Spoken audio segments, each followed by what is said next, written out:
Wire enablers such as Android, iOS, Windows Phone, HSPA+, LTE, and near-field communications, why are they important to us? Well, the answer is because they help to enable the primary driver of the wireless industry in today, and that's mobile applications. And that's what we're all here for. The WAMM Awards were created by the Wireless Technology Forum, or the WTF, to recognize the best of the best in the wireless application and mobile media industry. Tonight, we'll be recognizing people and companies that are responsible for setting the bar in the mobile application space. With the overall winner of the Best Application of the Year, will be granted a special pass by the GSMA to the Global Mobile Awards in beautiful Barcelona, which is part of the Mobile World Congress, the largest mobile event in the world. And thank you also to our sponsors, who without them we wouldn't be able to have this event tonight. Please give it up for our sponsors. And now I'd like to introduce our Master of Ceremonies for tonight's awards, Jeff Mucci. Jeff, before he comes up here, let me give a little background. Jeff's the CEO and the editorial director of RCR Wireless News, the leading wireless publication. One of our strategies is working closely with local companies like Wireless Technology Forum. So Richard, thank you so much for having me. We have 3 great keynote speakers tonight. The first one is Cameron Clayton of the Weather Channel. The second is Ian Geller of Pandora. And the third is Jay Lee of ESPN. We have a great group of nominees and a great group of sponsors and partners in the room. And again, really appreciate everyone coming out tonight. Our next keynote, we'll be discussing mobile entertainment and streaming. And we're very happy to have Ian Geller from Pandora. Ian Geller is Vice President of Business Development from Pandora. Since joining the company in 2006, Ian has been responsible for expanding Pandora's reach from the PC to mobile and consumer electronics. He manages Pandora's relationships with the mobile operators and OEMs, as well as the major consumer consumer electronics device brands and chipset manufacturers. Previously, Ian was Director of Product Management at Virgin Mobile USA, where he was responsible for defining Virgin Mobile music strategy and development. Ian's career began as a product manager at CTNY, then Air Apps in New York City, a pioneer in the development of wireless data services, which was acquired by Palm in 2001. Ian, thanks for joining us tonight. Roughly 6 years ago, someone sent me an email that wound up having a dramatic impact on my career. The subject said, "You really need to check this out." And the message of the email, or the body of the email, said, "There's this new site called Pandora.com. It launched. It's got something to do with music. I'm not exactly sure how it does what it does, but it's really cool. I think you need to take a look at it." So, I'm generally skeptical about emails like that. But that skepticism eroded within minutes of that web page loading. At the time, Pandora wasn't much to look at. But within minutes of me putting in the first artist name and starting that station, I knew it was something special.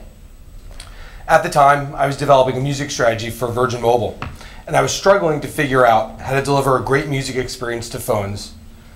After using Pandora for the first time, I immediately thought, wow, this is just what I'm looking for. A music service that provides an incredible listening experience, is effortless to use, and is remarkably easy to explain to consumers. In particular, I like that Pandora didn't really try to be a tastemaker. It left it up to the listeners to craft an experience that was very personal and individual for them. I knew then that as great as Pandora was on the web, its true potential was on phones, and I was determined to make it part of the Virgin Mobile lineup. Much to my dismay, I was never able to get that deal done despite many, many attempts. However, when Jessica Steele, who's now the EVP of Business Development at Pandora, called me up a few months later, or a few months after our initial conversations, and she said, we're about to really make some big moves into mobile. We need someone who understands the space. Are you interested in maybe joining the team? I actually didn't hesitate for a second. I was on the plane the next morning to go out to California to interview with the team, and I think I was working for Pandora the next day. I'm sorry, not the next week. I wish it was the next. It was the next week. So anyway, that's a little bit about me, and that's one of the reasons why I'm here talking to all of you today. But I thought maybe it'd be good to take a step back and tell you a little bit about Pandora and why I am as enamored with it today as I was when I used it the first time 6 years ago. Put simply, Pandora is personalized radio. We take everything that is awesome about radio, free and easy to use with fantastic discovery opportunities, and we move it into the future by taking advantage of the internet, which enables each listener to have a personal and real-time conversation with their very own DJ.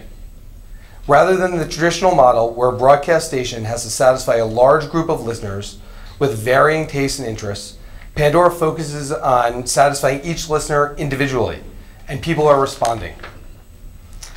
We're actually the leaders in this next evolution of radio. Right now, we account for 60% of all internet radio listening among the top 20 networks and stations in the US. More than 100 million people have turned on Pandora to listen to free, personalized radio. And as I had predicted all those years ago, many of them do so via their mobile devices, as mobile listening now accounts for 70% of Pandora's total listening hours. Pandora stations are generated from a single song, artist, composer, comedian, or genre, and become increasingly personalized as listeners interact with those stations, giving a thumbs up or thumbs down to the music that they hear. Tens of millions of people have a deeply personal connection with Pandora based on the delight of personalized radio listening and discovery. It's perhaps life's most evocative and powerful form of art. Hopefully everyone here has had that moment, that feeling of serendipity when they're listening to the radio and just the perfect song comes on at absolutely the right time that completely captures the mood and the moment. That's the exact kind of experience that we're trying to recreate for our listeners with every song that we play.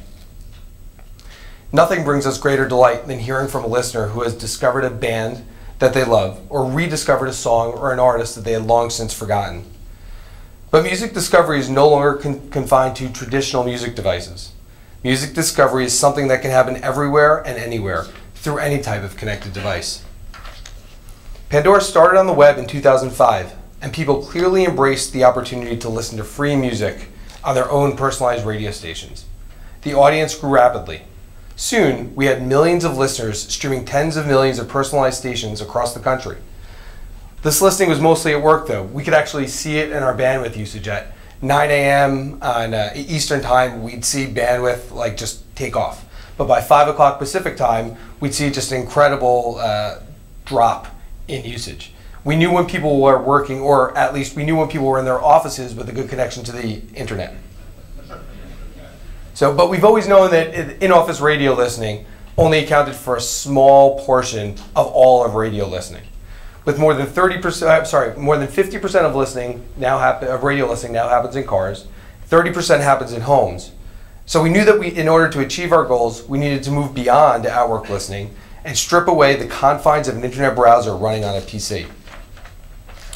And that brings us to something that happened on July 11th, 2008. Which is the other part of the reason why I'm standing here talking to you today. On that day, we made Pandora available for download via Apple's brand new App Store for the iPhone. And it took off like a rocket. Our growth rate almost doubled overnight. Our registration numbers soared, and we watched in amazement as millions of people started to download and use our app. All of a sudden, people were listening to Pandora everywhere, in the gyms, in their cars, at the gym, in the kitchens, on the go, everywhere that they could get cell coverage or Wi-Fi connectivity. Almost overnight, we were transformed from a desktop, primarily at-work listening phenomenon to a truly ubiquitous experience. Pandora was everywhere because the wireless network was everywhere. At that point, we were no longer computer radio. Now we were just radio with a capital R. We were personalized anytime, anywhere, a category redefined. To date, the Pandora app has been downloaded more than 90 million times on the most popular smartphones in the US and is among the top 5 most used smartphone apps. The notion of Pandora everywhere remains an incredibly important part of our core mission and identity. Only 3 short years later, and the landscape for apps has completely changed. In 2008, the mobile phone was the only option beyond the PC, but not anymore. The world of apps has exploded. And now Pandora is available on over 400 different consumer electronics devices. From the smallest of screens to the most elaborate of 3D TVs, and now we're even on refrigerators. Consumers no longer are constrained to a smartphone, and by extension, they're no longer constrained to a single small screen. Today, apps are available to people through any connected device. Pandora transformed the radio listening experience by making it highly personalized. The app ecosystem has now allowed us to bring this new form of listening to a much larger arena. We are now entering a world where virtually every device will have some sort of connection to the internet. The proliferation of connectivity is staggering, and we are fast approaching a time where users will have access to any content they want at any time and on any device. But the type of device they use, whether it's a smartphone or a stereo or a TV or an automobile or even a fridge, that's going to become irrelevant. It's the context of the device that will be most important, and that's what we are most concerned about. In other words, we're not really so much worried about what device the user is going to use, but how and where they're using it. We're incredibly excited about the connectivity explosion that is upon us, as it only helps to reinforce our message of Pandora being available anytime and anywhere. But at the same time, we're keenly aware that one of the best things about radio is its ease of use.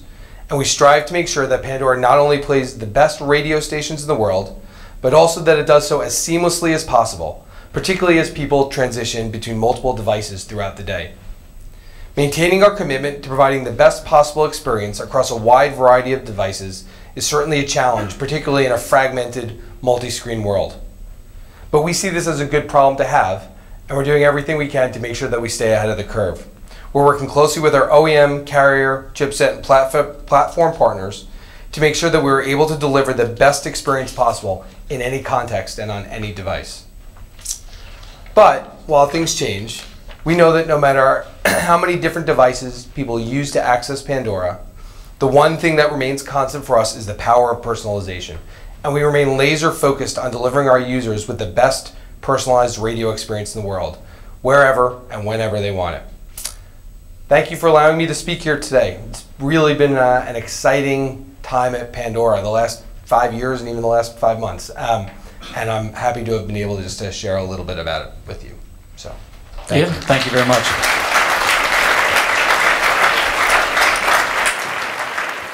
So we're wrapping it up here, and I just want to say thank you to AT&T folks that are here. AT&T, of course, provided us the facility here at this auditorium, and they also provide their support throughout the year to the Wireless Technology Forum and also for helping out WAMM.